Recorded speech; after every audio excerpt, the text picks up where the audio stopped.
పరిశుద్ధుడైన తండ్రి, నమ్మదగిన దేవ, భూమి ఆకాశములను సృజించిన యెహోవా దేవ, నీ యొక్క ఉన్నతమైన ఘనమైన నామానికి వేలాది వందనాలు తండ్రి, స్తోత్రములు. నిన్న నేడు నిరంతరము ఏకరీతిగా ఉన్న నా తండ్రి, హృదయపూర్వకంగా వందనాలు తండ్రి. ఉదయకాలంలో ఈ రకంగా B3 గ్రూప్లో వాక్యం చెప్పడానికి ఇచ్చిన అవకాశంకై నీకు వందనములు. మరి ఈ గ్రూప్లో ఉన్న ప్రతి ఒక్క బిడ్డని కూడా మీరు దీవించి ఆశీర్వదించండి. మరి సమయంలో తండ్రి మరి నన్ను ఎందుకు తీసుకొని వచ్చినారో మరి ఆ మాటలు నీ ప్రజలకు అందించండి. నా నోట నీ మాటలు ఉంచండి. శత్రుకార్యములను లయపరచండి. మీరు ఇచ్చిన లేఖన భాగాన్ని మీరే వివరించండి. నన్ను ఖాళీ చేయండి.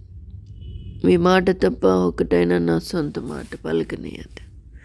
ప్రతి చీకటి శక్తుల మీద విజయాన్ని కోరుకుంటా. నాలో మాలో మమ్మల్ందరిలో మీరే నివసించండి. మా మీద మీ రక్త ప్రోక్షణ ఉంచండి. చీకటిని సంపూర్ణంగా దూరపరచండి. వినే చెవి, గ్రహించే హృదయం, లోబడే మనస్సు మాకివ్వండి. హృదయ వల్లే తెరవడిన హృదయాన్ని మీరు మాకు అనుగ్రహించండి. రీతిగా సహాయపడుతున్నది హృదయమార కృతజ్ఞత ఆస్తుతులు చెల్లిస్తూ ఘనత, మహిమ, ప్రభావం మీకు మాత్రమే ఆరోపించుకో. నన్ను నేను తగ్గించుకునే నామాన్ని హెచ్చిస్తూ అడిగి ఉంచిన దానికంటే కూడా అత్యధికంగా చేస్తున్నది కృతజ్ఞత ఆస్తుతులు చెల్లిస్తూ యేసయ్య నామంలో ప్రార్థిస్తున్నాను తండ్రి, ఆమేన్. పొంది తిని నేను ప్రభువా నీ నుండి ప్రతి శ్రేష్ఠ ఏవి నీ భువియందు. పొంది తిని నేను ప్రభువా నీ నుండి ప్రతి శ్రేష్ఠ ఏవి నీ భువియందు. జీవిత యాత్రలో సాగి వచ్చి తిని, జీవిత యాత్రలో సాగి వచ్చి తిని, ఇంతవరకు నాకు తోడయ్యుండి, ఇంతవరకు నాకు తోడయ్యుండి, ఎబినేజరవయ్యున్నావో యేసు ప్రభువా, ఎబినేజరవయ్యున్నావో యేసు ప్రభువా. నా రక్షణ కర్తావో నీవైతేవి, నా రక్షణ కర్తావో నీవైతేవి. పొంది తిని నేను ప్రభువా నీ నుండి ప్రతి శ్రేష్ఠ ఈవి నీ భువియందు. గాలి తుఫానులలో నుండి వచ్చి తిని, గాలి తుఫానులలో నుండి వచ్చి తిని, అంధకార శక్తుల ప్రభావము నుండి, అంధకార శక్తుల ప్రభావము నుండి, నీ రెక్కల చాటున నన్ను దాచితివయ్యా, నీ రెక్కల చాటున నన్ను దాచితివయ్యా. నీవే ఆశ్రయం దుర్గంబైతేవి, నీవే ఆశ్రయం దుర్గంబైతేవి. పొంది తిని నేను ప్రభువా నీ నుండి ప్రతి శ్రేష్ఠ ఈవి నీ భువియందు.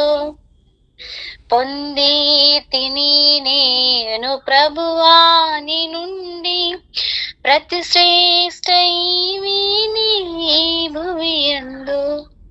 కష్ట దుఃఖంబులు నాకు కలుగాగా, కష్ట దుఃఖంబులు నాకు కలుగాగా, నన్ను చేరదీసి ఓదార్చితివే, నన్ను చేరదీసి ఓదార్చితివే.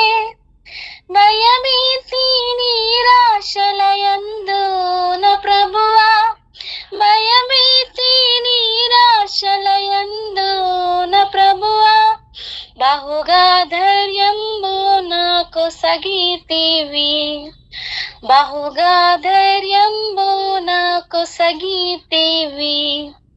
పొంది తిని నేను ప్రభువా నీ నుండి ప్రతి శ్రేష్ఠ ఈవిని ఈ భూయందు. గ్రూప్ లో ఉంటాను. అయితే గత నవంబర్ నెలలో దేవుడు నా పట్ల ఒక కార్యం చేశాడు. అది మీ దగ్గర పంచుకోవాలనుకుంటున్నాను. నేను కమ్యూనిటీ హెల్త్ ఆఫీసర్గా ఒక చిన్న పల్లెలో గ్రామంలో పని చేస్తుంటాను. అయితే ఇప్పుడు డ్యూటీకి ఫేషియల్ యాప్ వచ్చింది కదా, అటెండెన్స్, ఫేషియల్ రికగ్నిషన్ అటెండెన్స్ అనేసి. అలాగా మార్నింగ్ 9 కంతా మా విలేజ్ ఎక్కడ పని చేస్తానో అక్కడికి వెళ్ళి అటెండెన్స్ వేయాలన్నమాట.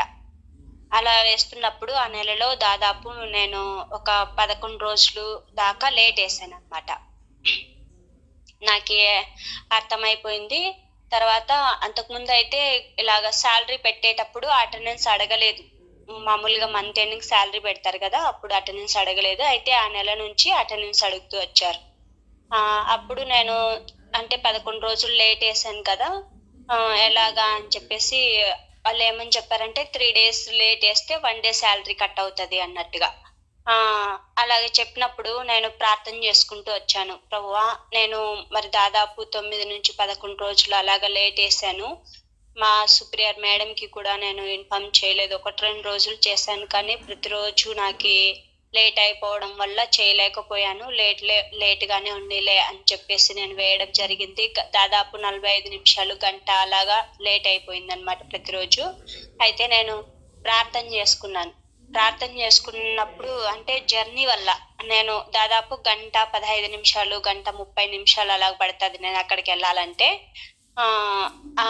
ఆ జర్నీ వల్ల బస్సు ఒక్కొక్కసారి మిస్ అవ్వడము, ఒక్కొక్కసారి 10-5 నిమిషాల్లో ఆ బస్సు మిస్ అవ్వడము. అలాగ ఒక బస్సు మిస్ అయితే దాదాపు ఇంకొక అర్ధ గంట దాకా ఇంకొక బస్సు రాదనమాట. ఆ విధంగా లేట్ అయిపోయింది. 11 days అంటే నాకు ఎంత శాలరీ కట్ అవుతుందేమో అని నేను బాధపడినాను. అయితే దేవుడి దగ్గర మొరపెట్టుకున్నాను, ప్రభువా నాకు సహాయం చెయ్యి, నేను చెప్పలేదు ఆమెకి, అయితే ఇలాగ లేట్గా వేశాను, నీవే నాకు సహాయం చేయాలా అని దేవుడి పాదాల చెంత పడి ప్రార్థన చేసుకున్నాను. కన్నీటితో ప్రార్థన చేసుకున్నాను. ఎలాగైనా సహాయం చేసే దేవుడు నీకు కదా, నీకు అసాధ్యమైనది ఏది లేదు కదా ప్రభువా, నాకు సహాయం చెయ్యి అని చెప్పేసి నేను ప్రార్థన చేసుకున్నాను అనమాట.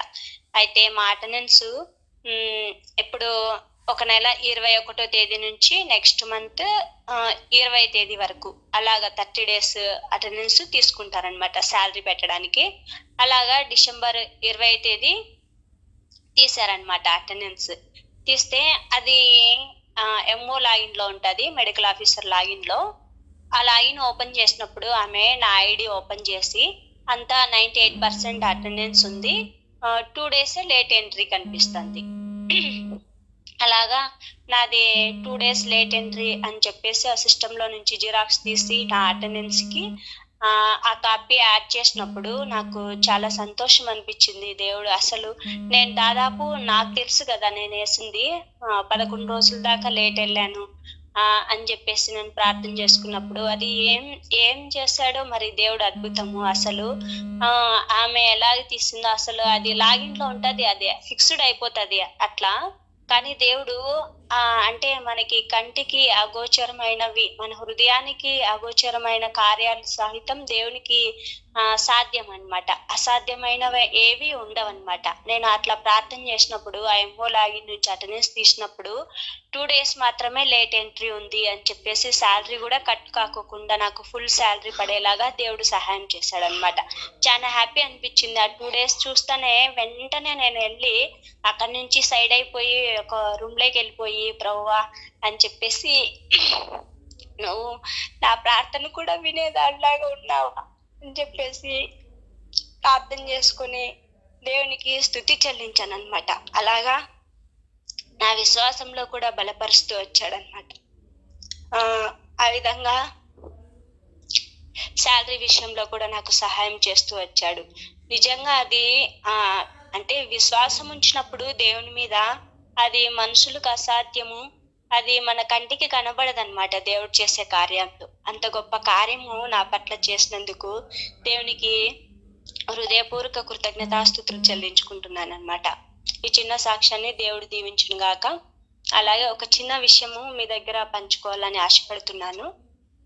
నేను 2013లో బాప్తిసం తీసుకున్నాను. అయితే 2 సంవత్సరాల్లో అపవాది చేత శోధించబడి, అంటే యవ్వన ప్రాయంలో ఉన్నప్పుడు తప్పిపోతూ వచ్చానన్నమాట.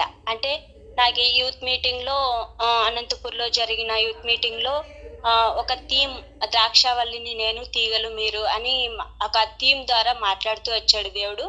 అయితే అప్పుడు నాకు వేరుగా ఉండి మీరేమీ చేయలేరు అని యోహాను సువార్త 15వ అధ్యాయము 5వ వచనం చివరి భాగంలో ఉంటదన్నమాట. అయినప్పటికీ నేను దాని తర్వాత తప్పిపోతూ వచ్చాను.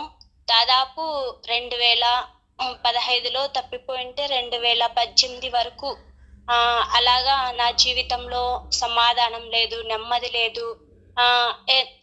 అలాగా చర్చికి వెళ్ళాలనిపించినప్పుడు కూడా నువ్వు తప్పు చేసినావు కదా అని ఒక పక్క నన్ను ఆ అపవాది వెనక్కి లాగడానికి ప్రయత్నం చేస్తూ వచ్చాదనమాట. నువ్వు పరిశుద్ధురాలువా, నువ్వు అర్హత కలిగిన దానివే చర్చికి వెళ్ళేకి అని అలాగా వెళ్ళలేకపోవడము, నేను ఎటు లేనే అని నాలో నేను కుంగిపోయి చాలా ఇబ్బంది పడుతూ బాధపడుతూ చాలా, అంటే ఆ సమయం అంతా దాదాపు 2015 నుంచి 18 అంటే 3 సంవత్సరాలు చాలా నలిగిపోతూ హృదయంతో వేదన బాధపడుతూ వచ్చానన్నమాట.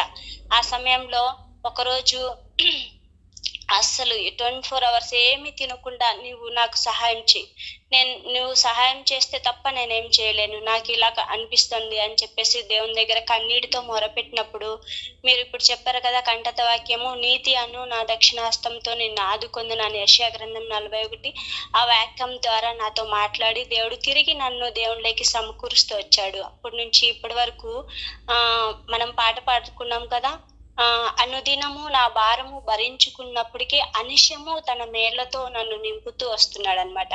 ఈ విధంగా దేవుడు నాకు సహాయం చేస్తూ వచ్చాడు.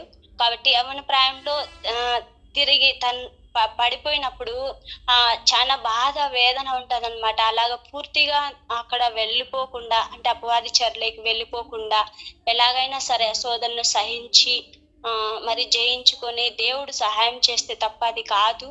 ఆయన కృప వలన నేను అలాగా తిరిగి దేవునిలోకి రాగలిగాను. మరి దేవుడు ఈ సహాయాన్ని చేస్తూ వచ్చారు. అలాగా యవ్వన ప్రాయంలో మరి సాతాను శోధించినప్పుడు పడిపోకుండా తిరిగి నీతి కలిగి జీవించినప్పుడు 7 మార్లు పడినను తిరిగి లేస్తారనమాట. నా లాగా ఎవరు అలా కాకూడదని ఇష్టపడుతున్నాను. నా చిన్న సాక్ష్యాన్ని దేవుడు దీవించును గాక. ఆమేన్. కీర్తనలు చూద్దాము. ఒక మంచి హృదయం, అంటే దేవుడి మాటలు వినాలి అన్న మనసుతో మనం విందాము. కీర్తన 121 మనకందరికీ తెలిసిందే. అందరం కలిసి చదువుదాము. బైబిల్ ఓపెన్ చేయండి, మ్యూట్లో పెట్టుకొని చదవండి. కొండల తట్టు నా కన్నులెత్తుచున్నాను, నాకు సహాయము ఎక్కడి నుండి వచ్చును? యెహోవా వలనే నాకు సహాయము కలుగును. ఆయన భూమి ఆకాశములను సృజించినవాడు. ఆయన నీ పాదము తొట్టిల్లనీయడు. నిన్ను కాపాడువాడు కునుకడు. ఇశ్రాయేలును కాపాడువాడు కునుకడు, నిద్రపోడు. యెహోవాయే నిన్ను కాపాడువాడు. నీ కుడి పక్కను యెహోవా నీకు నీడగా ఉండును. పగలు ఎండ దెబ్బ అయినను నీకు తగులదు, రాత్రి వెనల దెబ్బ అయినను నీకు తగులదు. ఏ అపాయంను రాకుండా యెహోవా నిన్ను కాపాడును. ఆయన నీ ప్రాణమును కాపాడును. ఇది మొదలుకొని నిరంతరమా నీ రాకల పోకలయందు యెహోవా నిన్ను. ఈ యొక్క వాక్య భాగాన్ని మనం చూస్తే మొట్టమొదట క్వశ్చన్ కనబడుతుంది కదా, నాకు సహాయము ఎక్కడి నుంచి వస్తుంది? కాబట్టి సహాయంలో చేస్తున్న ప్రార్థన ఇది. ఎక్కడ చూస్తున్నారు? కొండల తట్టు నా కన్నులు ఎత్తుచున్నా అని క్వశ్చన్ వేస్తున్నాడు. తాను కొండల తట్టు తన సహాయము పొందుకోలేని కారణాన క్వశ్చన్ వేసాడు, ఎక్కడి నుంచి వస్తుందిగా నాకు అన్నట్టుగా. ఇప్పుడు రెండవదిగా యెహోవా వలననే నాకు సహాయము కలుగును. ఆయన భూమి ఆకాశములను సృజించినవాడు. కాబట్టి ఫస్ట్ ఒక రాంగ్ స్టెప్ వేసినాడు. తర్వాత సరి చేసుకున్నట్లుగా కనబడుతుంది. ఆ క్వశ్చన్కి ఆన్సర్ దొరికింది. ఏంటి అంటే యెహోవా వలననే అనేది మనం గుర్తుపట్టాలి. యెహోవా వలననే నాకు సహాయం కలుగు. మన జీవితంలో కూడా అంతే. ఎవరి వల్ల మనకు సహాయము కలగదు, కానీ యెహోవా వలననే మనకు సహాయం కలుగుతుంది. కొంతమంది మనుషులు మనకు సహాయం చేస్తూ ఉంటారు. ఒకటి స్పష్టంగా మనం గుర్తించాలి, దేవుడి కృప మనకు ఉంటేనే తప్ప ఆ మనుషుల ద్వారా మనకు సహాయము అందదు. 100%. దేవుడి కృప లేకుండా, దేవుడి అనుమతి లేకుండా వాళ్ళ దగ్గర నుంచి నీకు సహాయం రాదు. మనుషుల్ని ఆయన ఉపయోగించుకొని వాళ్ళ ద్వారా నీకు సహాయాన్ని దేవుడు అందిస్తూ ఉన్నాడు. కాబట్టి యెహోవా వలననే మనకు సహాయము కలుగుతుందని మనము గుర్తించాలి. అనేక సార్లు ఇది గుర్తించక అనేక సార్లు మనము అటు ఇటు పరిగెత్తుతూ ఉంటాం. ఏదైనా అక్కర కలిగిందంటే వెంటనే మన జ్ఞానం ఉపయోగిస్తాం. మన బ్రెయిన్ ఎటు వెళ్తే బాగుంటుంది, ఏం చేస్తే బాగుంటుంది, మన జ్ఞానం ఉపయోగిస్తాం, లేకపోతే మన డబ్బు ఉపయోగిస్తాం, మన అధికారం ఉపయోగిస్తాం. అంతేకాదు మనకు తెలిసిన వాళ్ళు ఉన్నారు, వాళ్ళ ద్వారా జరుగుతుంది, వాళ్ళని ఉపయోగిస్తాం. వెంటనే ఆలోచన పోతుంది అక్కడికి ఇక్కడికి. అసలు మొట్టమొదట ఉపయోగపడేదే మన బ్రెయిన్ ఫస్ట్ ఉపయోగపడుతుంది. ఇంకా దాని నుంచి అది తనకు ఎట్లా బ్రెయిన్కి ఏది తడుతుంది, అబ్బా నాకు మంచి ఐడియా వచ్చింది అనుకుంటాం, ఆ ఐడియాలోనే వెళ్ళిపోతూ ఉంటాం. మళ్ళీ ఏం చేస్తాం తెలుసా, అది తీసుకొచ్చి అయ్యో ప్రార్థన చేసుకోవాలి కదా అని చెప్పి దేన్ని తీసుకొస్తాం అంటే సమస్యను తీసుకొని రాము, సమస్యకు నీకు వచ్చిన సంగతిని తీసుకొచ్చి ప్రభా ఈ సమస్య వచ్చింది, ఫలానా వాళ్ళ దగ్గరికి వెళ్ళాలని తలంపు వచ్చింది ప్రభా, అటు వెళ్ళిపోతున్నాను, నువ్వు నాకు సహాయం చేయి. ఆయన మనకెందుకు పనికి రావాలా, సహాయానికే పనికి రావాలా. ఎటు వెళ్ళాలన్న ఆలోచన దేవుడు ఇవ్వాలి, కానీ మనకు మనమే తీసుకోవడం వల్ల మనము నష్టపోతున్నాం. అక్కడికి వెళ్తున్నాను, వాళ్ళ ద్వారా నువ్వు నాకు సహాయం చేయని దేవునికి మనం డిక్టేట్ చేస్తున్నట్టుగా ఉంటుంది. చాలాసార్లు అనుకున్నాను, లేదు నేను ఇట్లానే వెళ్తున్నానండి అనుకుంటాం. అసలు ఈ అనుభవంలోనికి రావడానికి దేవుడు ఏం చేస్తాడంటే మనల్ని నలుగగొడతాడు. మెత్తగా అయితేనే తప్ప మనము తిరగలేం. ఇప్పుడు కడ్డీ ఉందనుకోండి, అది వంగాల అంటే ఏం చేస్తాం, మామూలుగా అయితే వంగదు, అది కాలుస్తారు, బాగా కాల్చిన తర్వాత దాన్ని తిప్పుతారు. అలాగే మనం కూడా మౌల్డ్ అవ్వాలంటే దేవుడు శ్రమల గుండా మనం తీసుకెళ్తాడు, కష్టాలు గుండా తీసుకెళ్తాడు. అప్పుడు ఆయన చెప్పేది కూడా మనకు బుర్రకి ఎక్కుతుంది. అప్పుడు ఆ తేలిక భావంలో దేవుడు చెప్పేది మనం అర్థం చేసుకోగలుగుతాం. అంతకుముందు వాళ్ళ మీద వీళ్ళ మీద తొందరపడి పరిగెత్తింటాం. కానీ ఎప్పుడైతే అసలైన కష్టం వచ్చిందో అప్పుడు వాళ్ళ దగ్గర నుంచి కూడా వచ్చిన సంగతులన్నీ కూడా అన్నీ ఫెయిల్ అయిపోయినాయి. లాస్ట్కి ఎవరు గుర్తొస్తారు, దేవుడా అని అప్పుడు మొరపెట్టుకుంటాం. మళ్ళీ నిన్ను ప్రార్థన చేసినాను కదా ప్రభువా అంటాం. కానీ అక్కడ మిస్ అయింది ఏంటి, అది గమనించాలి. ప్రతిసారి కూడా అంతే మన జీవితంలో. మనం ఇప్పుడు నేను ప్రేయర్ చేస్తున్నాను కదా, ఎక్కడ పొరపాటు జరిగింది, ఇది నష్టానికి ఎందుకు దారి తీసింది, అది అలాగ వదిలేస్తున్నాం. కానీ అది దేవుని దగ్గర పెట్టి ఎందుకు అని దేవుని దగ్గర ప్రార్థన చేసినప్పుడు దేవుడు మనకు ఎక్కడ మిస్టేక్ జరిగిందని తెలియపరుస్తాడు. అది చాలా ఇంపార్టెంట్. అందుకనే భక్సి అంకుల్ గురించి కూడా చెప్తా, ఏమంటారు, నైట్ అంకుల్ పడుకునేటప్పుడు ఈ దినం నేను ఎక్కడ పొరపాటు చేసినాను, ఈ దినం తండ్రి నేను నిన్ను సంతోషపెట్టినానా లేదా అడిగి, ఎక్కడైనా పొరపాటు చేసిన దేవుడు చూపించినప్పుడు దాన్ని సరి చేసుకొని క్షమాపణ అడిగి దాని గురించి ఇంకా ఎట్లా రెక్టిఫై చేయాలి ప్రభా అని అడిగి మొత్తం క్లియర్ చేసుకొని పడుకుంటారంట అంకుల్. అంటే చేసిన వాటిలో మన పొరపాటు ఎక్కడ అనేది మనం గుర్తించాలి. అది చాలా ఇంపార్టెంట్. గుర్తించినప్పుడు ఏం చేస్తాం, మనం తిరిగి అది చేయకుండా ప్రయత్నం చేస్తాం, చేయకుండా సరి చేసుకుంటాం.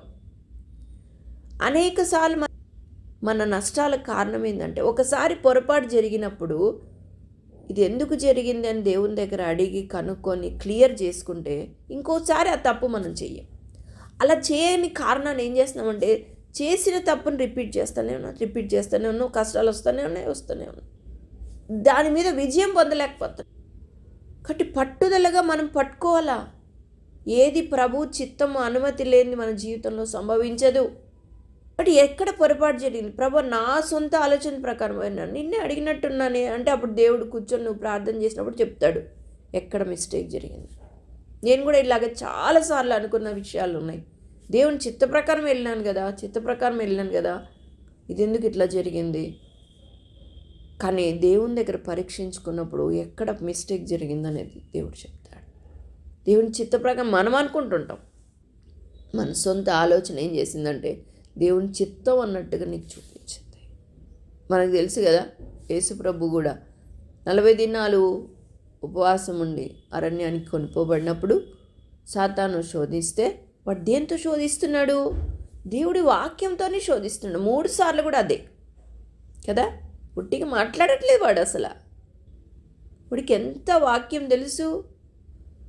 కాబట్టి నీవు నేను కూడా దేంతో మోసపోతున్నామంటే, సరైన ప్రార్థనా జీవితం లేక ఏదో వాక్యం చూసుకునేది నీ మనసులో ఎట్లా ఉంటే అది వాక్యానికి అది సెట్ అయిపోయింది, కరెక్ట్ ఇదే అని వెళ్తున్నాం. నష్టపోయిన తర్వాత మిస్టేక్ అని తెలుసుకుంటాం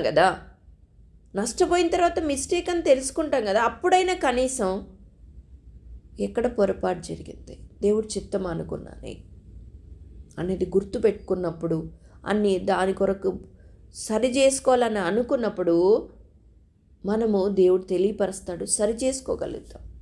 పోనీలే ఏదో అయిపోయింది అనుకుంటామే కానీ ఆత్మీయ జీవితం గురించి నెక్స్ట్ గెలవాలి. ఇప్పుడు ఎందుకు నేను ఓడిపోయినాను, నాకు ఇప్పుడు తెలిస్తేనే కదా ఇంకొకసారి నేను ఓడకుండా ఉంటాను. కాబట్టి అలాగన మనము పరీక్షించుకుంటున్నప్పుడు మనం ఎంత నలగొట్టబడాలో చాలాసార్లు ఈ పొరపాటు అంటే మీ ఆత్మీయ జీవితంలో ఇప్పటివరకు ఎన్నోసార్లు దేవుడి చిత్తం అడిగింటారు, వెళ్ళింటారు.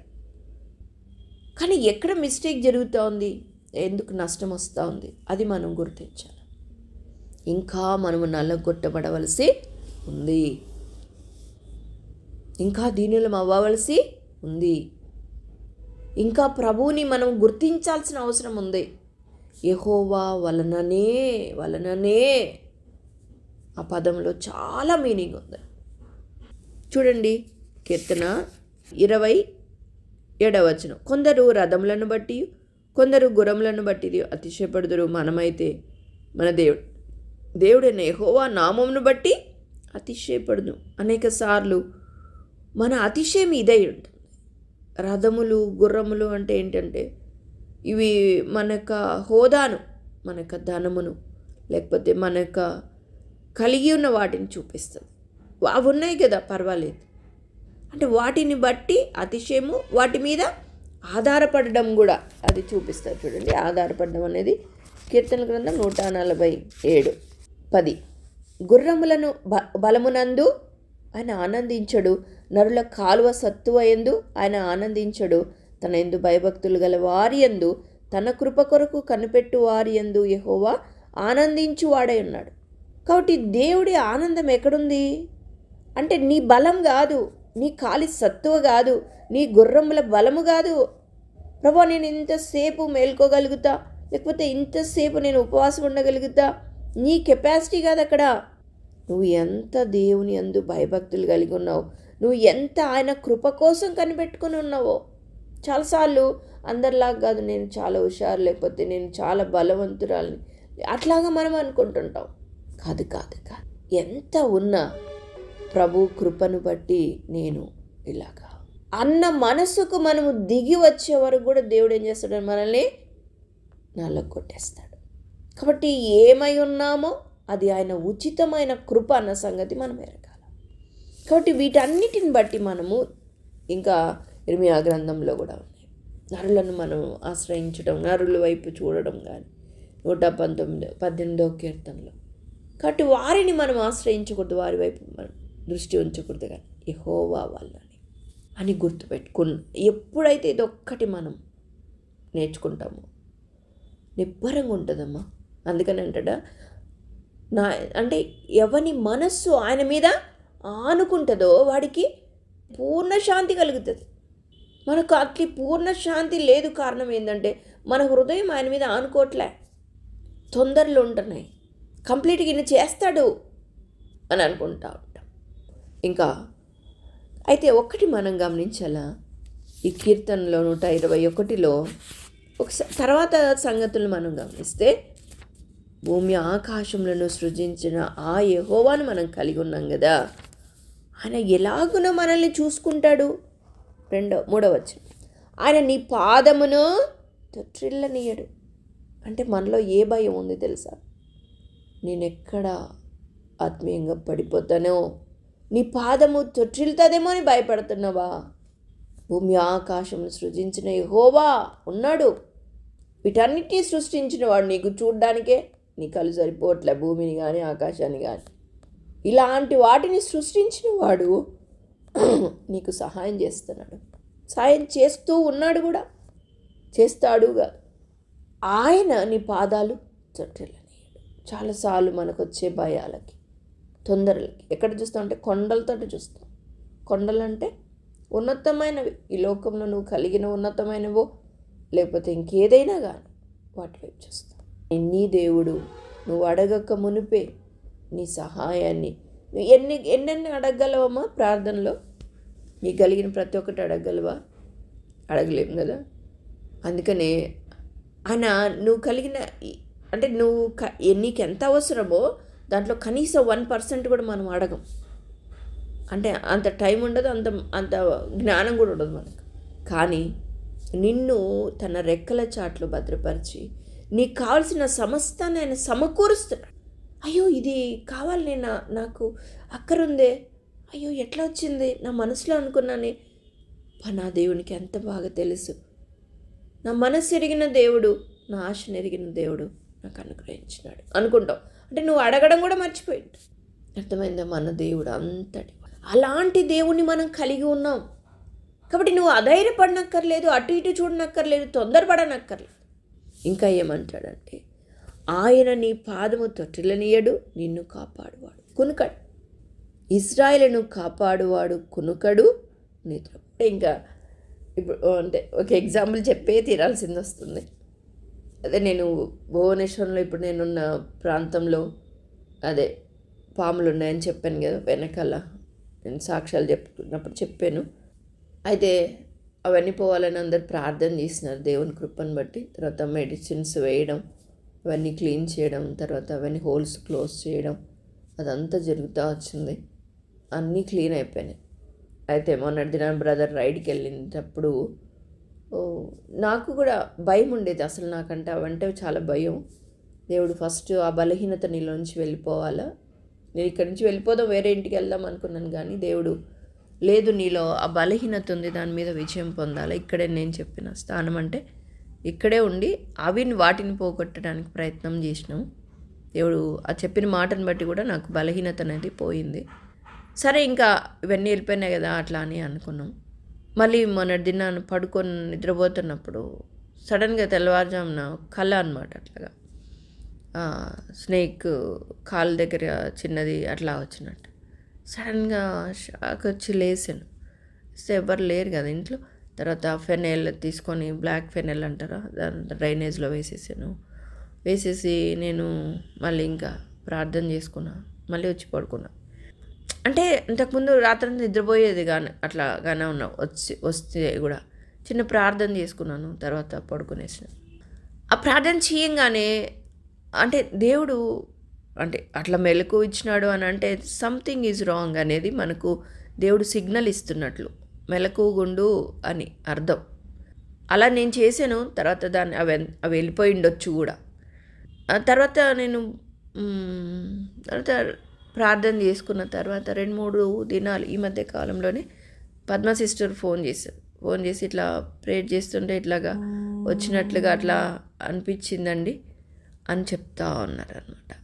ఇలాగా అని ఇలాగా ఏదో సమ్ అటాక్ వచ్చినట్టుంది మీ మీద, పరిచర్య ఉంటుంది కదా, మీకోసం ప్రార్థన చేయాల్సిన అవసరం ఉందండి, మేము ఇట్లా అంటే అయినా దేవుని కాపుదల మీకుంది అని అన్నారు. అంటే ఇంకా నేను కూడా అప్పుడు అవునండి, నాకు కూడా అంటే కళ్ళు ఈ స్నేక్స్ సంగతే కాదు, అంతకుముందు కూడా దేవుడు నాకు హెచ్చరిక ఇచ్చినాడు, పలానా ఇన్ని దినాలు జాగ్రత్తగా ఉండు అనేది. కాబట్టి నేను కూడా అట్లాగా జాగ్రత్త పడతా ఉన్నాను, ప్రేయర్ చేసుకుంటున్నాను అంతే. సిస్టర్ చెప్పడం వల్ల అవునండి నాకు కూడా ముందుగా తెలియపరిచాడు దేవుడు, ప్రేయర్ చేసుకుంటున్నాను, ఫాస్టింగ్ ఉన్నాను అని చెప్పి. అయితే సిస్టర్ చెప్పిన వేరే అంటే ఏంటంటే ఆ స్నేక్ గురించి ఆమె చెప్పిందట, ఆమెకు కూడా అనిపించిందట. అంటే ముందుగా దేవుడు తెలియపరిచేవాడు. నిజంగానే ఈ వాక్యం ఎంత సత్యమేం చెప్పండి. నేను పడుకొని నిద్రపోవచ్చు, నా చుట్టూ ఎవరు సెక్యూరిటీ లేకపోవచ్చు, నేను ఒంటరిగా ఉండొచ్చు, కానీ నన్ను కాపాడేవాడు కొనకడు నిద్రపోడు, నా ప్రాణమును కాపాడుతానని గత సంవత్సరంలో వాగ్దానం ఇచ్చినాడు. ఈ సంవత్సరము కూడా కొనసాగిస్తాను. ఈ సంవత్సరం కూడా దుష్టుని చేతిలో నుంచి నేను తప్పిస్తానని వాగ్దానం ఇచ్చినాడంటే ఇంకా నేను నమ్మాలి దాన్ని, ఇంకా భయం లేదు. నేను కూడా అక్కడ కాట్ మీద పడుకోవట్లేదు, కిందనే ఇంకో బెడ్ తెప్పించి కింద వేసుకొని పడుకుంటున్నాను నా ప్రేయర్ రూమ్లో.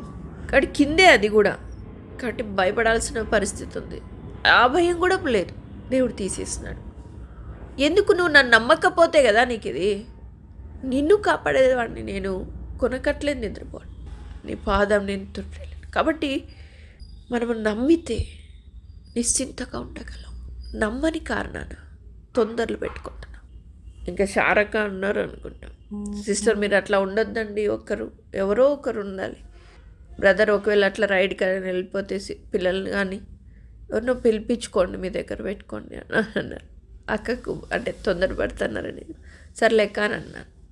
నాకు అనిపించింది, ఎవరుంటే నా ప్రభు కంటే ఎక్కువ కాపుదల ఇవ్వగలరా చెప్పండి. ఇప్పుడు నేను మనుషులు పెట్టుకున్నాను అనుకోండి, దేవుని నమ్మక, దేవుని నమ్మట్లేదు అంటేనే ఓటమి. అదే అర్థమైందా?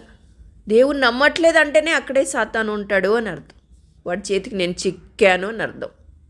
కాబట్టి మన జీవితంలో గుర్తుపెట్టుకోండి, మనకి ఎన్నో ఆశీర్వాదాలు ఇచ్చినాడమ్మా. అసలు మన కొరకు ఆయన ప్రాణం పెట్టాడు. ఎంత ఆయన విడిచిపెట్టి వచ్చినాడు ఈ లోకానికి. తండ్రి అన్న దేవుని చూస్తే తన కుమారునే మనకి ఇచ్చినవాడు, ఆయనతో పాటు సమస్తం ఎందుకు ఇడు మనకు? ఎందుకు తొందర, ఎందుకు కలవరము? ఆయన మన కోసం మనల్ని అంటే మన పాపం నుండి మనల్ని విమోచించుట కొరకై తానే పాపంగా మార్చబడినాడు, తానే పాపమైపోయినాడు. ధనవంతుడు, శ్రీమంతుడు, వేవేల కొలది దూతలతో స్తుతించబడుతున్నవాడు మన కొరకు దీన దరిద్రుడుగా పశువుల పాకలో ఆ తొట్టిలో ఉన్నాడు, చిన్న బిడ్డగా, నిస్సహాయనిగా, సిలువలో నిస్సహాయనిగా, బలహీనుడుగా కనబడుతున్నాడు. నిన్ను నన్ను బలవంతులుగా చేయడం కొరకే ఎన్ని అవమానాలు పొందినాడైనా. శరీరం ఎంత రక్తసిక్తమైపోయింది, దున్నబడింది, అదంతా ఓర్చుకున్నాడు, ఆ బాధ అంతా భరించినాడు. దేనికోసం చెప్పు? నిన్ను ప్రేమించే కదా, నీవు రక్షించబడి పరలోకరాజ్యం చేరాలనే కదా, నిన్ను శుద్ధి చేయాలని, నువ్వు పవిత్రంగా ఉండాలనే కదా. నీ పరిశుద్ధత కొరకే ఎంత ప్రయాసపడిన వాడు నిన్ను విడుస్తాడా? నిన్ను మరుస్తాడా? తనకు కలిగిన సమస్తం ఇచ్చినవాడు, తను తానే అప్పగించుకున్నాడే, ఇంకేం తక్కువ చేస్తాడు నీకు? భూమి ఆకాశాలు సృష్టించినవాడు, ఆయన సహాయం చేసేవాడు, ఏ దెబ్బ కూడా నీకు తగలనీడు. ఆయన ఇచ్చిన ఈవుల గురించి పదే పదే దేవుడు గుర్తు చేస్తున్నాడు. చూడండి, యాకోబు పత్రిక అనుకుంటా, యాకోబు పత్రిక 1వ అధ్యాయము 17వ వచనం. శ్రేష్టమైన ప్రతి ఈవియు సంపూర్ణమైన ప్రతి వరమును పరసంబంధమైనదై జ్యోతిర్మయుడగు తండ్రి యొద్ద నుండి వచ్చును.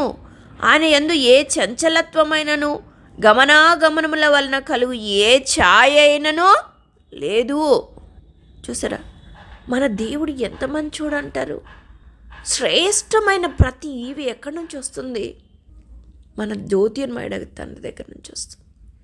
అసలు నీవు ఈ లోకంలో కలిగి ఉన్నవి తల్లిదండ్రులే కానీ, బిడ్డలే కానీ, లేకపోతే నీకు కలిగిన సంగతులే కానీ దేవుని మీద నుంచి వచ్చినటి గురించి చెప్తున్నాను. నువ్వు సంపాదించుకునే చెప్పట్లే నేను. దేవుని దగ్గర నుంచి నీకు వచ్చింది, నీ యొక్క ప్రమేయం లేకుండా. అవన్నీ కూడా ఎట్లాంటివి తెలుసా? శ్రేష్టమైనవి. చాలాసార్లు అనుకుంటాం, ఇట్లాంటి భర్త వచ్చినాడు, ఇట్లాంటి బిడ్డలు వచ్చినారు, ఇట్లాంటి భార్య వచ్చింది, ఇట్లాంటి తల్లిదండ్రులు ఉన్నారు. దేవుడు నిన్ను ప్రేమించి తన ప్రాణమే ఇచ్చినవాడు. నీకు మంచి సంగతులు ఇవ్వడా? శ్రేష్టమైనవి ఇచ్చినాడు. ఎరుగుదువా? నమ్మితే ఆ శ్రేష్టతను అనుభవించగలవు. నమ్మకపోతే అదే దరిద్రంలోనే ఉండిపోతావు.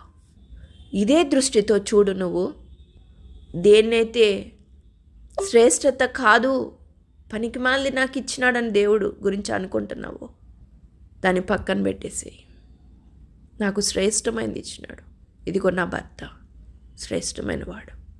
అంటే మీరు చేసుకున్న సంగతుల గురించి నేను అనట్లేదు. ఒకవేళ దైవ చిత్తానుసారం జరిగిన సంగతుల గురించి అంటున్నాను. ఒక తల్లిదండ్రులు దేవుడిచ్చిన వాడే, పిల్లలు దేవుడిచ్చిన వారులే. మీ పిల్లల్ని ఎవరిచ్చినారు? మీకు దేవుడే ఇచ్చినాడు. మీరు పెద్దలు కనుక చెప్తున్నారు. ఒక పిల్లలకైతే తల్లిదండ్రులు ఎవరో తెచ్చి ఇవ్వరు మనకు కదా, మనమే మనం తెచ్చుకోము కూడా. కానీ అందులో శ్రేష్టత ఉంది. నువ్వు గమనిస్తే అనుభవిస్తావు, నమ్మితే పొందుకుంటావు. ఇప్పటి నుంచి ఆ దృష్టితో చూడు, దేవుడు ఆశీర్వదిస్తాడు.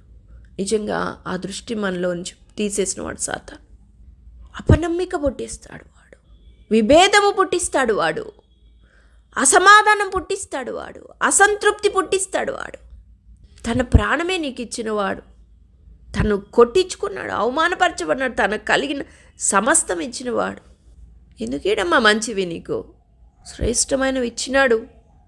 గుర్తెరుగు, ఎరిగి ఆయన్ని స్తుతించు. ప్రభా ఇదిగో ఇట్లా ఉన్నాడా, పోనీ నీ భర్త కొంచెం నెగిటివ్గా ఉన్నాడా, ప్రభా ఇతనిలో మంచితనం ఉంది, నేను గుర్తించగలుగుటకు నాకు జ్ఞానం దయచి. అలాగ నువ్వు ప్రార్థన చేసుకో. లేకపోతే మంచి దృష్టితో నువ్వు చూడు, అతనిలో మంచితనం ఉందని చూడు. దేవుడు దాన్ని బయటికి తీస్తాడు. ప్రభా నువ్వు నాకు శ్రేష్టమైనది ఇచ్చినావయ్యా, నేను సరైన దృష్టితో చూసేటానికి నాకు నువ్వు సహాయం చేయి. అలాగే ఇప్పుడు నువ్వు అలాగున నువ్వు ప్రార్థన చేస్తావో, ప్రభు నాకు శ్రేష్టమైనది. ఇదే పాట పాడుకోండి, మొన్న ఆల్మేటీలో పెట్టాను కదా, మీరు కూడా పాడింటారు గ్రూప్. పొంది తిని నేను ప్రభువా నీ నుండి ప్రతి శ్రేష్ఠ ఈవిని ఈ భూయంలో. నీకు కలిగిన ధనమా, ఉద్యోగమా, ఇంకేది ఇచ్చినాడు నీకు? ఏ ఇల్లు, ఇంకేది శ్రేష్టమైనది ఇచ్చినాడు. స్తుతించు, ఆరాధించు, విజయాన్ని పొందుతావు. ఒక పాల్ యాంగిచో బ్రదర్ సాక్ష్యం ఒకటి నేను విన్నాను. ఆ బ్రదర్ దగ్గరికంట ఒక ఆమె వచ్చిందంట, చాలా దుఃఖపడుకుంటా వచ్చిందంట. ఏమంటే వాళ్ళ కూతురట చాలా బ్యాడ్గా బయట తిరుగుతూ ఉందంట. అసలు తాగుబోతులాగా ఉందంట, వ్యభిచారిగా ఉందంట. ఎప్పుడో వస్తుందంట రాత్రి, పెళ్ళి అవ్వలేదంట. 11-12 గంటలకు ఒకసారి రాత్రులు రాదట. ఆమెమో వాళ్ళ తల్లి ఏమో చాలా మంచి విశ్వాసట. ఎన్ని రోజులు ఏడ్చి చేతగాక బ్రదర్కి వెళ్ళి చెప్పిందంట. చెప్పింటే ఎంతో కాలం నుంచి ప్రార్థన చేసిన బ్రదర్ అస్సలు చేంజ్ లేదు, నాకు ఇంకా విసుగొచ్చేస్తుంది అంటే. ఆమె గురించి చెప్పేటప్పుడు కూడా ఆమె దుర్భాషనే యూజ్ చేస్తుంది బ్రదర్కి. ఇట్లా అయిపోయింది. అయితే ఆయన చెప్పింది ఏంటంటే, నీ కుమార్తె ఎట్లా మారాలని అనుకున్నావు, ఆ దృష్టితో ఆమెను చూడు. ఒక సేవకురాలుగా నా కుమార్తె కావాలని దేవునికి ప్రతిష్ఠించబడాలి నేను అనుకుంటున్నాను బ్రదర్ అంటే, అదే దృష్టితో నువ్వు చూడమ్మా. ఆమె తాగి వచ్చిన పనికిమాల పని చేసి ఇంట్లోకి అడుగుపెట్టిన నువ్వు అదే దృష్టితో చూడు. అదే ఒక సేవకురాలకి నువ్వు ఎట్లా గణపరుస్తావో, ఎట్లా ఆనర్ చేస్తావో, అలాగన్నా ఆమె నువ్వు ఆనర్ చేయి. ఆమెకు సేవ చేయి. సేవకురాలంటే ఏం చేస్తాం మనం? ఊరికే ఉంటామా, తిడతామా? సేవ చేస్తాం కదా. అదే దృష్టితో నువ్వు సేవ చేయి, అదే దృష్టితో నువ్వు ప్రేమించు. ఇంకా అలాగే నువ్వు ప్రార్థన చేయి అంతే. నా బిడ్డ ఇలాగున్నా చేయబోతుంది ప్రభా, నీకు వందనాలు. అలాగున్నా ఎప్పుడైతే ఆయన చెప్పిందంటే ఇంకా ఉన్నదన్నట్టు ఇంప్లిమెంట్ చేసేస్తారు కదా. పాలాంగీచోర్ గారు అసలు టేబుల్ అడిగితే అసలు ఏ కొలతలు కావాలో కూడా అడిగేటంటే దేవుడు. ఆ కొలతల ప్రకారం మళ్ళీ దేవుడికి చెప్తే అప్పుడు అదే కొలతలతో అదే మెటీరియల్తో అతను ఏమైతే అడిగినాడో అట్లా మెటీరియల్తోనే టేబుల్ వచ్చి అంత ఖచ్చితంగా దేవుడు మన సహాయాన్ని తీర్చేవాడు. యెహోవాయే మన సహాయకుడు.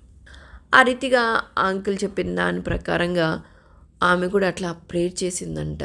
అలాగే చూసేదంట. ఎంత వచ్చినా హృదయం ఎంత కఠినంగా ఉంటుంది అసలు. మనకు అసలు అసాధ్యం కదా, అట్లా ఎట్లా చూస్తాం అట్లాగా.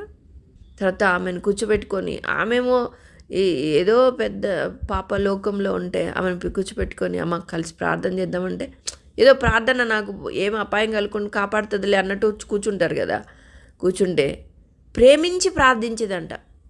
మనం అలాంటి వాళ్ళు మన దగ్గర మన ఇంట్లో వాళ్ళు ఉంటే ప్రేమించి ప్రార్థన చేయం కదా, సూటిపోటి మాటలతో వాళ్ళ పాపం ఇంకా అధికం చేస్తాం. ఆ ప్రార్థనలోనే బాణాలు వదులుతాం అన్నమాట. అది ప్రార్థన అనరు. అది దేవుని దగ్గరికి పోదు. అసలు దేవుని దగ్గర పోవడానికి కాదు కదా నీ ఉద్దేశం, వాళ్ళకి తగలాలని. కాబట్టి వాళ్ళకే తగులుతూ ఉంటుంది. వాళ్ళు కూడా ఇంకా పాపంలో కూరుకొని పోతారు. కారణం ఏం తెలుసా? మన బుద్ధిహీనత. వాళ్ళు అట్లా ఇంకా పాపంలో కూరుకుపోవడానికి కారణం ఏంటంటే మనం చేసే సొంత ప్రయత్నాలు.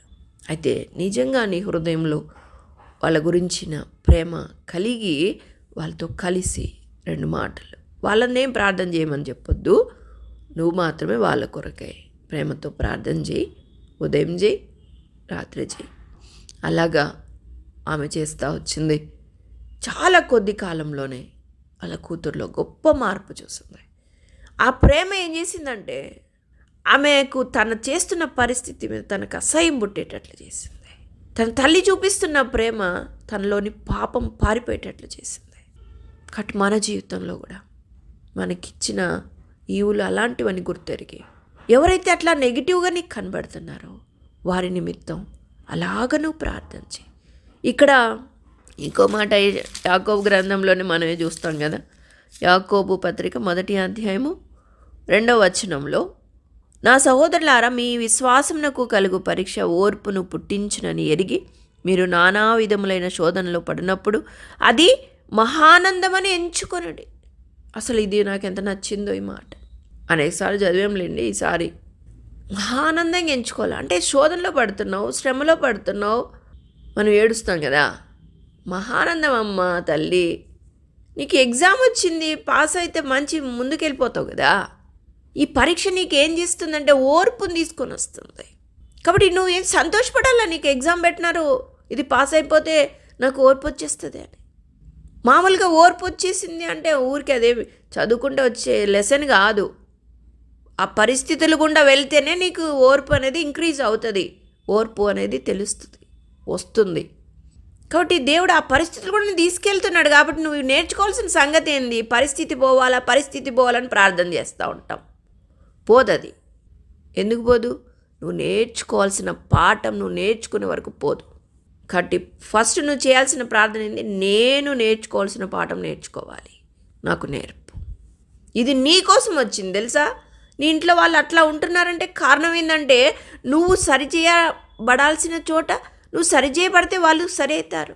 నీకోసం వాళ్ళని మూర్ఖత్వంలో ఉంచిన నేను. కాబట్టి నువ్వు ఓర్పు నేర్చుకుంటే వాళ్ళు అక్కడ సమస్య నీకు పరిష్కరించబడుతుంది.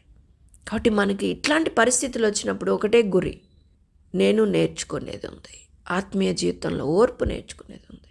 కాబట్టి నేనేం చేయాలి? ఇది మహానందం. ఇది గోల్ ఏంటంటే వాళ్ళు చెడిపోతున్నారు, వీళ్ళు చెడిపోతున్నారు, ఇది అంతా పక్కన పెట్టు. వాళ్ళని ఎంతసేపు మార్చడానికి ఆయనకి ఎంతసేపు? ఒక్క సెకండ్ చాలు వాళ్ళ గొప్ప మార్పు తీసుకురావడానికి. కాబట్టి నువ్వు నేర్చుకోవాల్సిన పాఠం నువ్వు నేర్చుకో. అదా ప్రభువా, నిజంగానే ఊరికే 10 సంవత్సరాలు ఊరికే వాళ్ళని మార్చు ఈ ప్రార్థనల కంటే ప్రభువా నన్ను మార్చు, నాకు కావాల్సిన ఓర్పి, ప్రేమించే మనసుని. దేవుడి ఉద్దేశం ఏంటంటే మనము ఎంత పాపలమైన ప్రేమించేటువంటి మనసు తెచ్చుకోవాలని దేవుడు ఏం చేస్తాడంటే మన ఇంట్లోనే పెట్టింటారు అట్లాంటి వాళ్ళని. ఎక్కడికో బయటికి పోయి నేర్చుకునేది కాదు, నీ ఇంట్లోనే పెట్టింటాడు. కాబట్టి నువ్వు అట్లాంటి ప్రేమించే మనసు, క్రీస్తు మనసు నీలోకి రావాలి. దాని కొరకే దేవుడి ప్రయాస. కాబట్టి నువ్వు ఎంత ప్రేమించగలవో అంత తొందరగా అవతల మార్చబడతారు. అప్పుడు దేవుడు అనుకున్నది నీలో వెంటనే అలాంటి స్వభావం వచ్చినట్లు లెక్క. ఇప్పుడు ఆమె ఏం చేసింది? తన కుమార్తెను ఓర్చుకుంది, ప్రేమించి ప్రార్థన చేస్తుంది. ప్రతిరోజు ఉదయం చేస్తుంది, సాయంత్రం చేస్తుంది. ఆ ప్రేమించి చేస్తున్నటువంటి ప్రార్థన ఏమైంది? మార్చేసింది. మన బోధలు మార్చవు కానీ మన ప్రేమ మారుతుంది, మారుస్తుంది. మనకు తెలుసు కదా, అది 1 కొరింథీ 13లో ప్రేమ శ్రేష్టమైంది. నువ్వు ఎంత పెద్ద విశ్వాసం అయినా ఉండొచ్చు, కొండలు పెకిలించగల విశ్వాసం నీకున్న ప్రేమ లేకపోతే వ్యర్థం. కాబట్టి ప్రేమించడం మనం నేర్చుకోవాలి. కాబట్టి ఈ మాటల ద్వారా మనం ఎక్కడెక్కడ సరి చేసుకోవాలో అక్కడ సరి చేసుకుందాం. మన దేవుడు ఉన్నాడని ధైర్యంగా ఈ లోకంలో ఆయన చూపిన మార్గంలో ముందుకే సాగిపోవాలి, వెనక్కి తగ్గకూడదు. పరిస్థితులు సాధారణ బోల్డని చూపిస్తాడు, వాడు చూపించేది కరెక్టా కాదా ముందు దేవుని దగ్గర కన్ఫర్మ్ చేసుకో.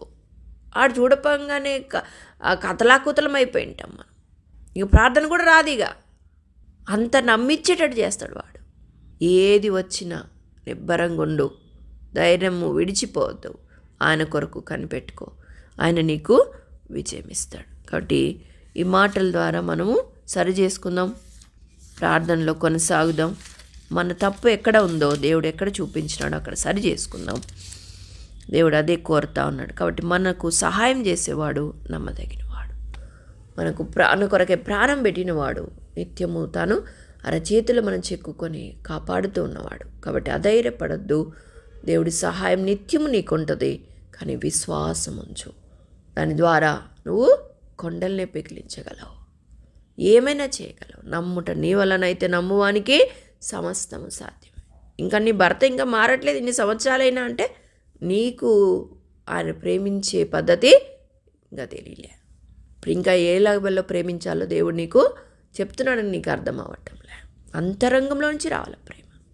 అది దేవుడిని అడుగు, నీకు అనుగ్రహిస్తాడు. ఆ రీతిగా నీ భర్తను నువ్వు మార్చుకోగలవు. దేవుడి మాటలు మనందరి కొరకై దీవించును గాక. ఆమేన్. పరిశుద్ధుడా, ప్రేమ స్వరూపిగా గొప్ప తండ్రి, ప్రభా తండ్రి, ఉపవాస ప్రార్థనలో మీ దాసురాలను ప్రభాతని సమకూర్చుకొని మాకు దేవాతండి మా హృదయ ధ్యానాన్ని తీసుకొచ్చిన ప్రతి ఒక్క లేఖన భాగాన్ని బట్టి నీకు వందనాలు చెల్లిస్తుంటున్నాను. దేవా, దావీదు మహారాజు తన జీవితంలో ప్రభాతండి ముందుగా నా దేవా కొనల తట్టున కన్నులు ఎత్తుచున్నానని, ఆ సహాయం ఎక్కడ నుండి వచ్చినానని వీటిని తన హృదయాన్ని తను పరిశీలించుకున్నాడు, పరీక్షించుకున్నాడు. కానీ దేవా మళ్ళీ వెంటనే ప్రభా నేను జ్ఞాపకం చేసుకున్నాను, గొప్ప దేవుడు ఉన్నావని ప్రభా. అయా ఆ రీతిగా తండ్రి, అంతేకాదు నా ప్రభా, ఆయన భూమి ఆకాశం సృజించిన వాడు, ఆయన ఉండగా నాకేమిటి లోటు అని ప్రభా తన హృదయంలో తను మళ్ళా నెమరవేసుకున్నాడు. ధైర్యం తండ్రి, ఆదము తండ్రి లేకుండా కాపాడేవాడు ఆయన ఉన్నట్టు రీతిగా ప్రభా తండ్రి, దావీదు మహారాజు తండ్రి నీ ప్రార్థన అవును దేవా తండ్రి, నమ్ముట మా వలనైతే సమస్తము సాధ్యము, ఏదైనా సమస్తము సాధ్యము. గొప్ప దేవుడు నువ్వు ఉన్నావు. ముందు ఇతరుల కొరకు ప్రార్థించేటప్పుడు మా హృదయాన్ని మేము పరీక్షించుకోవాలి. నేను ఆ రీతిగా ప్రార్థన చేస్తే నా మరణ దేవుడు ఆలకిస్తాడా లేదా అన్న రీతిగా ప్రభా తండ్రి మమ్మల్ని మేము పరీక్షించుకొని మా కొరకు ముందు ప్రార్థన చేసుకొని ప్రభా సిద్ధపాటు కలిగి తండ్రి నీ సన్నిధిలో ఉండాలి. అవును దేవా తండ్రి, ఎన్నో పర్యాలు తొట్టిలు మాటల ద్వారా బాధపరుస్తూ ఓ తండ్రి మిమ్మల్ని ఇబ్బంది పెట్టిన వారంగా ఉంటున్నామో లేదో అనేది మేము పరీక్షించుకోవాలి. మీ దాసురాలు మీరు మాట్లాడుతూ వచ్చినారు ప్రభా తండ్రి, గొప్ప వాక్యము మా హృదయానికి సరిపడిన గొప్ప ఆత్మీయ ఆహారం మాకు వందనాలు చెల్లించుకుంటే మీ దాసురాలు కాపాడమని మా మధ్య దాసురాలు నుంచి ప్రభా మాకు మెలకువను సిద్ధపాటును మేము కలిగి ఉండాలని, మా హృదయాలు మా పాదములు తట్టిల్లకుండా మమ్మల్ని మేము భద్రపరుచుకోవాలని ప్రభా మాకు ఇచ్చిన హెచ్చరికను బట్టి మీకు వందనాలు చెల్లించుకుంటే ఈ గొప్ప వాక్యాన్ని దీవించమని యేసయ్య ఘనమైన నామములో అడిగి ప్రార్థించి వేడుకొంచున్నాను తండ్రి. ఆమేన్.